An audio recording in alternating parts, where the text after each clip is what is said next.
Hello everyone, what's up? Welcome back to my channel, Mrs. World Nepal. Hope everyone is all good. So आज चाहिँ प्रडक्टहरू के ल्याएको छ भनेर चाहिँ अनबक्सिङ हो हैन. Not literally unboxing but I want to सो हैन के छ भनेर. अनि यसको रिभ्यू चाहिँ पछि है. सो मैले चाहिँ यो जापानिज प्रडक्ट स्किन केयरको ल्याएको छु है. सो यो चाहिँ नि मोइस्चराइजिङ एन्ड कन्डिसनिङ छ.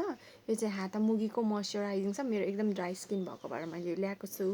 सो ट्राई गरेपछि चाहिँ कस्तो छ भने रिभ्यू चाहिँ पछि दिनेछु. सो एउटा छ है.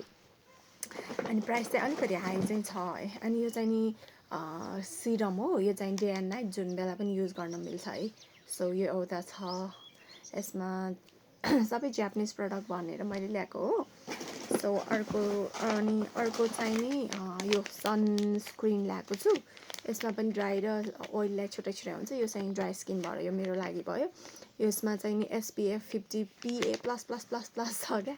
सो आई वान ट्राई होइन. मेरो एकदम स्किन ड्राई भएको रे. यो चाहिँ अब ल्याएको चाहिँ छु. अब ट्राई गरेपछि चाहिँ कस्तो छ भने चाहिँ हजुरलाई रिभ्यू चाहिँ पक्का गर्नेछु. Thank you so much.